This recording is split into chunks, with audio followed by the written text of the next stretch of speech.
Hey guys, it's Alexis, aka The Soft Reader, and I'm here today to do my March review. As you guys know, at the end of every month I do two wrap-ups basically. One where I basically talk about all the books I read, and then one where I talk about everything else.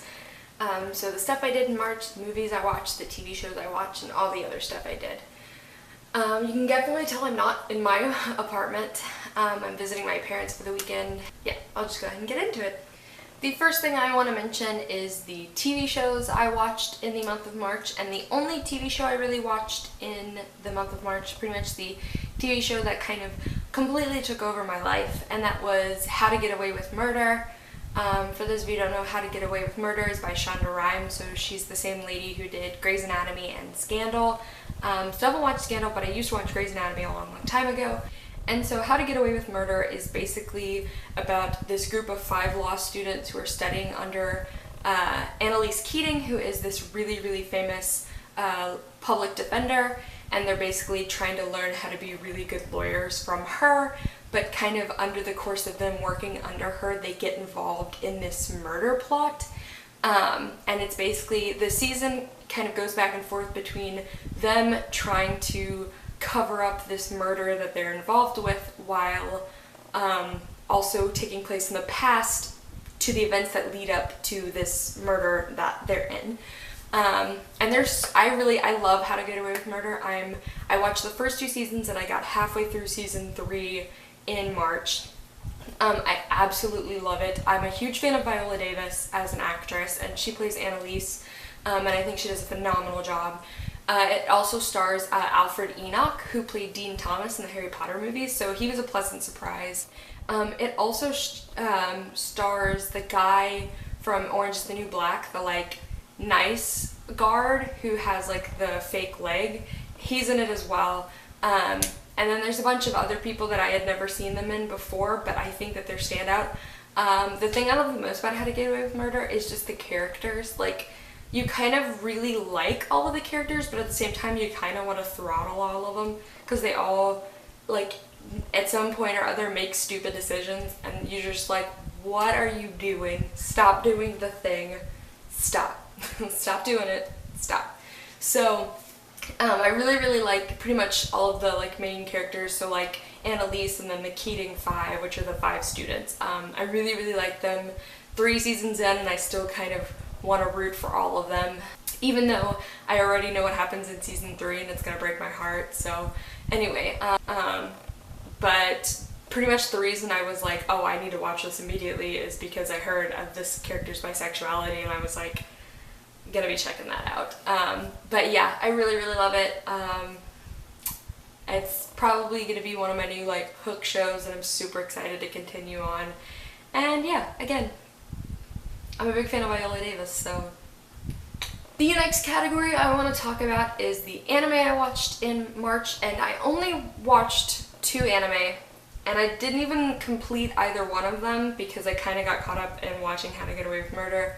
But they kind of go together, so I'm gonna go ahead and mention them anyway. The first one is that I started watching Mob Psycho 100, and it's basically about this world where there are these people who are psychics and they have the ability to banish spirits, and it's basically about Mob, who is a middle schooler who has this crazy power, and as his mood changes, his power is affected. So it's kind of he counts up to 100 as he gets more frustrated, more angry, more emotional, and his powers grow as he becomes more emotional.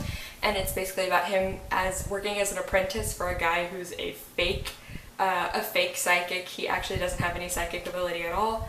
But it's by the same team that did One Punch Man, by the same creator, the same artist, the same production team as a whole, I believe. So it has a very similar feeling to One Punch Man, where it's kind of satirical. A lot of the jokes are just, kind of ragging on characters and ragging on tropes of the genre and stuff. And so, yeah, so I definitely liked it for that aspect. I didn't get very far into it. I think I only watched the first 5 episodes. But I definitely would be interested in finishing it. Now, the real reason I didn't finish and complete the entire season of Mob Psycho 100 is because it was giving me such heavy One Punch Man vibes that I decided to go back and rewatch the first season of One Punch Man, which I don't talk about enough, but I absolutely love One Punch Man so much. It's so funny to me. I laugh at the same stupid jokes every time. I still I'm like, what are you people doing? But I'm a huge fan of superheroes, so it's no surprise that I love One Punch Man as much as I do. And One Punch Man is basically about your main character, Saitama, who kind of just wants to be a superhero. And he is so powerful, he has yet to meet a villain that takes him more than one punch to defeat. And so he's super strong, but he's really, really casual, and he's not exactly what you expect when you think of like a really strong superhero. And it's basically just about him trying to make a name for himself as a superhero. But it's the whole thing is that a lot of the comedy is playing off of superhero tropes and other superheroes, and you know, the different type of superhero characters that we've all seen before. It kind of takes those and plays off of them. But it's so good. It's so funny. And yeah, so basically the reason I didn't finish watching Mob Psycho 100 is because I decided to go back and rewatch One Punch Man, which I didn't even finish rewatching because I got so caught up in How to Get Away with Murder. The next thing I'm going to mention is the only movie I watched in the month of March, and it was a rewatch for me, and it is Hayao Miyazaki's Princess Mononoke. Princess Mononoke is my favorite Hayao Miyazaki film. It's my favorite Studio Ghibli film. I absolutely love Princess Mononoke so much. Basically, I kind of was, I think, watching a YouTuber play a game, and it was giving me super heavy Princess Mononoke vibes, so I was like, I'm just gonna go ahead and go watch Princess Mononoke because I love it and I never get sick of it. And no surprise, I mean, I love this movie. It's one of my all-time favorite movies, so it's no surprise that I absolutely loved it again, watching it again. Princess Mononoke tells the story of Prince Ashitaka, who is the prince of this exiled mountain clan, and one day he gets cursed fighting a demon boar, and so to cure his curse he goes on a hunt for this forest spirit who is said that he could probably heal his curse. He encounters Lady Eboshi's Iron Town, which is basically where they're making bullets and guns, but in order to be prosperous and make all of these iron products, they're destroying the forest around it. And because of that, it's turning these forest creatures and these forest gods into demons. And so it's about Ashitaka and the Princess Mononoke's son, who is actually a human raised by wolves. It's about them kind of trying to fight back against this, destruction of nature. Like all Hayao Miyazaki films, they have a very, very, very, very heavy environmentalism message, as you can obviously tell, since it's a lot about basically deforestation and how it really harms the creatures. But it's so good. And just a lot of the little nuances and stuff about it I really love. The animation I love, of course. I'm a huge fan of both Ashitaka and San, and I love their romance so between them a lot. But yeah, so Princess Mononoke is my favorite Studio Ghibli film, my favorite Hayao Miyazaki film, but it's so good. The next thing I'm going to talk about is actually a game I've been playing a lot this month, and no, it's not a typical video game. Yes, of course, Breath of the Wild has been taking up. I haven't gotten a chance to actually play it, but I've been watching a lot of other people play it, and that looks gorgeous, but that's actually not at all what I'm talking about. I'm actually talking about a game on my mobile phone that I've been playing that is called Two Dots, and pretty much every free time, if you see me on my phone, I'm probably playing Two Dots.